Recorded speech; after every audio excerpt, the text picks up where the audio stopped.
Show masih bersama dengan Bapak Roy Suryo di sini.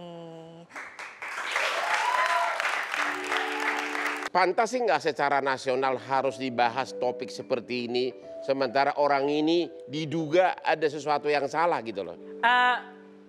Iya dan tidak ya. Kalau menurut saya pantasnya, apalagi karena saya lapor secara hukum untuk menghentikan, maaf kalau saya bilang, untuk menghentikan ocehan orang ini. Ya, supaya dia tidak membuat, ya kalau dia halu-halu sendiri nggak apa-apa. Tapi kan dia kemudian kan membuat halu-halu Bandung. Betul. Jadi, loh iya kan dia selalu berkata, PBB lah di Bandung. Dia membuat halu banyak masyarakat, sehingga kehilangan akar pikiran sehatnya. Terus tadi yang sudah saya tunjukkan tadi, dia mengumpulkan dana masyarakat. Ada yang bayar? Ada. Berapa ratus sudah yang bayar? Saya belum cek lagi data terakhir. Pastinya berapa belum tahu ya. Tapi kalau seperti yang ada di Jawa Tengah itu. Ya itu udah bayar memang banyak. Udah bayar dan udah banyak. 1,5 miliar duitnya terkumpul. Betul. Nah ya? ini perlu lidik ya. Tapi artinya bukti itu ada dan itu kan sudah jelas kerugian bagi masyarakat. Ya. Itu kasihan mereka bang. Gitu. Mereka yang bayar dan mereka berpikiran, wah pakai tanda pangkat, mengakunya si Rangga atau orang yang namanya Edi Raharjo ini kan dia seorang letnan jenderal gitu. Ya. Betul. Ya memang berubah Rangga ini. Ini pasti. Ya kan? Kalau nggak percaya tanya Cinta deh. Ya. Kalau yang itu Pak Roy bisa aja. Tapi saya setuju dengan ini akhirnya membuat masyarakat bingung, terutama masyarakat yang tidak paham akan sejarah. Gitu kan nggak kita semua paham akan sejarah Indonesia gitu, apalagi sejarah dunia. Sampai menyebut Alexander the Great kan kalau orang yang nggak tahu, wah ini keren banget gitu kan. Seolah-olah padahal memang ada. Bang Hotman tadi betul sekali, dia ratusan tahun sebelum Masehi, 350. Saya aja sudah namanya sama dengan Cornelis van de Hoffman yang bawa POC ke Indonesia kan Cornelis van de Hoffman. Saya de Hotman Paris.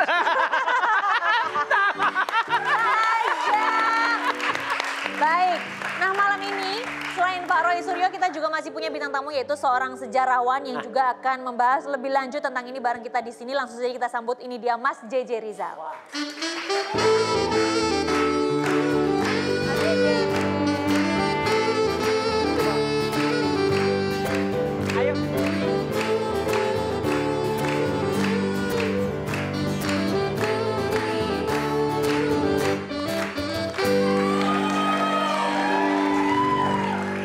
Saya tanyakan sekarang Mas JJ, tanggapan Mas JJ akan fenomena munculnya kerajaan-kerajaan ini di Indonesia seperti apa Mas JJ? Ya sebenarnya di dalam sejarah fenomena munculnya kerajaan-kerajaan kayak begini itu fenomena yang lumrah dan banyak terjadi. Sebelum Anda, ini kerajaan benaran atau hanya kerajaan fiktif dalam kata-kata? Ya mereka sebenarnya memunculkan karena itu di dalam... Mengaku-ngaku? Bukan, mereka memunculkan sesuatu yang sebenarnya sudah tidak ada. Terus? Ya, karena itu di dalam ilmu sejarah gerakan seperti ini tuh sering disebut sebagai gerakan revivalisme. Bahasa apa tuh? Revitalisme, ya bahasa orang bojong kenyot gitu ya. Boleh tahu artinya apa tuh? Artinya menghidupkan kembali atau membangkitkan kembali sesuatu yang sudah tidak ada. Masuk kamu membangkitkan NATO di Bandung juga begitu? Membangkitkan PBB di Bandung? Ya sebenarnya dalam riset-riset sejarah ketika muncul fenomena-fenomena seperti ini tuh biasanya muncul di masa-masa paling krisis, masa susah. Membangkitkan kembali berarti kan pernah ada. Ya pernah Kalau ada. ini kan fiktif, NATO mana ada di Bandung. Oh tidak. PBB tidak di Bandung. Ya sebenarnya kita tidak bisa mendekatkan gerakan-gerakan ini, fenomena ini dengan pendekatan sejarah. Ya karena apapun kalau kita mau memperbandingkan dengan sejarah yang faktual atau accepted history, sejarah yang sudah terbukti kebenarannya dan diterima, kita akan buang umur rasanya begitu karena tidak akan ketemu, itu berjalan di dua rel yang berbeda bang. Ada nggak dalam penelitian Anda saking tokohnya seseorang ini sehingga penduduk setempat menobatkan dia sebagai raja? Lah sebenarnya yang seperti ini banyak pengikutnya karena mereka muncul di zaman-zaman ketika krisis itu luar biasa hebatnya. Misalnya contoh kalau sekarang Sunda Empire, dulu Kemaharajaan Sunda itu di tahun 1870 itu muncul gerakan Nyai Aciah, perempuan ini, Nyai Aciah, dan dia mengaku dia adalah putri dari kerajaan Sunda.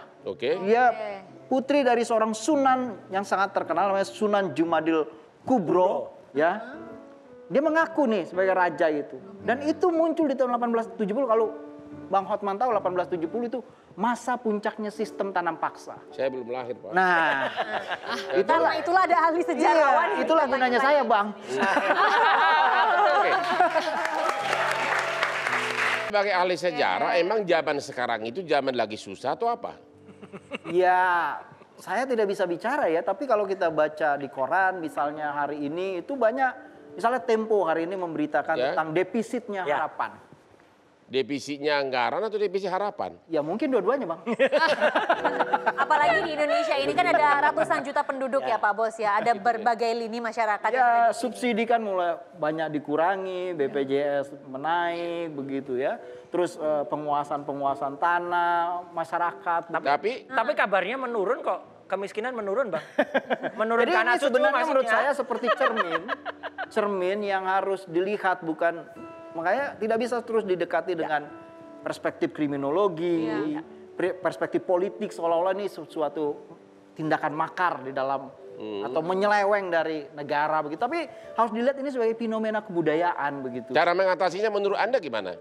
Ya harus menggunakan dan memanggil orang-orang yang memiliki keahlian ilmu-ilmu kebudayaan. Ya, terus mau diurapin atau diapain? Atau memang harus disidik? Sebenarnya setelah dipanggil ahli-ahli budaya ini lantas akan diapakan? Untuk bisa membaca sebenarnya ini fenomena apa sih?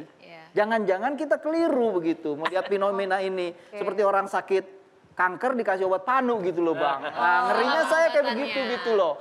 Harus Justru ada analisa harusnya yang ini kan tepat bisa ya. menjadi alert gitu ya, peringatan, warning begitu kepada kita. Sebenarnya ini ada fenomena apa sih? Karena kan nggak cuma Sunda Empire yang muncul. Tiba-tiba ada apa? King of the King, terus ada kerajaan Sapu Jagat atau Sapu Lidi atau Sapu apa? Ada sih yang lucu warteg gitu ya ada. Jadi menurut Mas JJ yang memicu akhirnya bermunculan kerajaan-kerajaan ini adalah kondisi apa tadi? Ketertekanan ya. Kesusahan yang sangat susah, akhirnya banyak pengikutnya itu juga yang mungkin yang merasa saudara sehidup sepenanggungan gitu ya. Akhirnya mereka merasa segelombang ya. Sebenarnya fenomena ini juga fenomena elit-elit kita. Elit-elit kita tuh juga banyak melakukan hal kayak begini. Misalnya apa? Misalnya apa tuh? Ya paling gampang misalnya kita bisa ingat zaman bosnya Pak Roy Suryo itu gali gunung kan. Gunung Padang digali karena menganggap di sana ada piramid raksasa begitu. Itu kan gerakan yang sebenarnya menurut saya sama perilaku elit kita itu dengan si Rangga ini. Mereka di kepalanya hidup itu apa revitalism gitu tentang bayangan masa lalu kerajaan yang maha besar gitu. Meskipun sebenarnya mereka percaya misalnya blue energy, air itu bisa menjadi bahan bakar, padi super toy, padi yang bisa dipanen Tapi setahun kan di masyarakat manapun, jangankan di sini, di Amerika pun selalu ada golongan-golongan tertentu yang aneh-aneh. Apakah itu bisa langsung disebutkan gara-gara kemiskinan atau karena kemelaratan atau karena memang oknumnya super halu gitu loh. Enggak, seperti di Jepang juga pernah ada fenomena seperti ini, tapi munculnya dalam bentuk agama-agama baru, kepercayaan-kepercayaan baru. Tapi karena mereka krisis sosial, psikologis karena modernitas. Tapi sebenarnya ya kalau keraton sendiri, saya mau nanya keraton dulu nih Pak Roy Suryo. Yang sudah terdaftar di Indonesia itu ada berapa sih? Ya, di Forum Silaturahmi Keraton itu ada lebih dari 205 keraton. Dan itu sebenarnya terjaga. Kami itu tiap tahun, Bang Hotma, itu menyelenggarakan acara silaturahmi yang namanya Festival Keraton. Nah dulu, kau sebut kami, karena memang kamu juga pimpinan keraton juga. Enggak, saya harus bilang. Kebetulan saya memang sekretaris Festival Keraton yang pertama. Oh, jadi kamu apa masuk kelompok keraton mana? Keraton Paku Alaman di Jogja. Paku Alaman di Jogja. Ya, itu bawahnya Kasultanan. Jadi kalau ada Jadi Anda ini termasuk darah biru nih. Merah masih. nanti kalau nggak percaya, iya. Tapi gini, saya mau nambahkan dikit. Sebenarnya keinginan untuk misalnya kita kembali ke masa lalu itu nggak bisa disalahkan. Bahkan dengan teknologi, kalau tadi hubungan dengan teknologi, adalah teknologi yang memang sekarang digunakan. Ya, sekarang Mesir itu pun semenjak museum yang Great Museum itu dibuka, mereka menggunakan teknologi terbaru untuk misalnya untuk menggunakan whole body scan misalnya untuk mencari misalnya di Tutankhamun ini topengnya itu sebenarnya asli dia atau enggak gitu. Dan itu memang benar kayak gitu. Terus ada seorang ahli namanya Dr. Albert Lim, dia menggunakan alat namanya LIDAR. LIDAR itu Light Detection and Ranging untuk meneliti suku Maya. Jadi sebentar lagi kita tidak hanya mengenal bentuk-bentuk bangunan yang ada di Maya ya, tapi dia bisa mendeteksi di situ tuh sebenarnya ada bangunan-bangunan. Nah, kalau itu dulu bisa diterapkan di gunung yang gali-gali itu mungkin benar. Nggak perlu ngegali-gali ya Pak. Ya. Mungkin sedih pembahasannya seperti cuaca akhir-akhir ini ya Pak Bos. Pak Bos ngerasa nggak sih kalau cuaca akhir-akhir ini tuh lagi nggak menentu banget. Kadang hujan, kadang terang, panas banget. Kadang hujan turun tapi awannya cerah banget. Terus belum lama ada banjir juga di mana-mana kan. Makanya Pak Bos itu harus jaga kesehatan kan Pak Bos udah tua. Enak aja kau. Gini masih muda tahu. Ya, benar nggak? Benar. Akhir-akhir ini emang aku lagi kurang enak badan. Rasanya nggak enak banget deh. Ya. Baru aku bilangin barusan buat jaga kesehatan. Makanya nggak usah sosok dimuda-mudain ya, nggak tua-tua aja. Udah umur aja. Tapi ngomong-ngomong karena udah tua masih suka minum multivitamin nggak sih? Multivitamin sih minum, tapi kadang suka lupa saking banyaknya kasus yang aku tangani. Aduh, ya. Banyak kasus nggak ada yang ngingetin pasti. Bener. Aku yang ngingetin deh sekarang. Kalau udah opung-opung tuh emang pelupa, apalagi kalau nggak ada yang ngingetin ya kan. Mendingan sekarang Pak Bos tuh minum ini nih, Fituno, biar seger lagi. Mana Fitunonya? Aspriku. Ini ya. Ini Aspriku ajaknya ke Bali melulu sih. Mana vitaminnya? Aku tuangin dulu. Emang manja banget, mesti di... Ya manja lah orang tiap hari diajak naik Lamborghini. Aduh. Nih. Hotman akan awet muda, segar, penuh vitalitas. Supaya kuat pergi ke Bali, betul begitu? Tapi yang pasti tidak akan bikin kerajaan baru. Semennya harus banyak.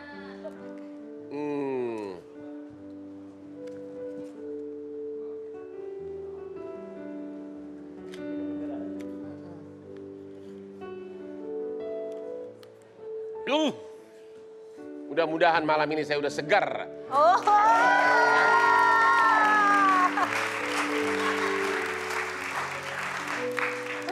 Nah pemirsa, selain aku ingetin Pak Bos buat minum Fituno, aku juga rutin loh minum Fituno ini 2 kali dalam sehari. Udah nggak ada lagi tuh yang namanya badan lemes, nggak semangat, walaupun punya segudang kegiatan. Tapi aku nggak gampang kecapean. Masa sih, Neng?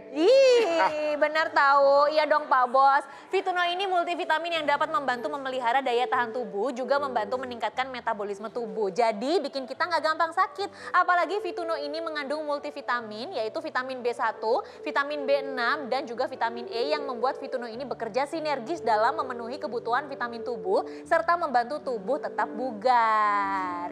Oh begitu, Oke, mulai sekarang saya tidak akan lupa minum Fituno biar segar dan selalu fit dengan Aspri yang cantik seperti ini. Harus dong tentunya Pak Bos. Fituno ini baik untuk digunakan oleh siapapun, untuk orang yang sedang dalam penyembuhan dari sakit, orang yang kondisi imunitasnya lagi turun, dan orang yang lagi punya aktivitas tinggi kayak Pak Bos. Pokoknya jangan lupa untuk minum Fituno 2 kali sehari. Tapi kadang Aspriku ini kehabisan stok. Ya, kasih tahu dong, beli Fituno di mana sih?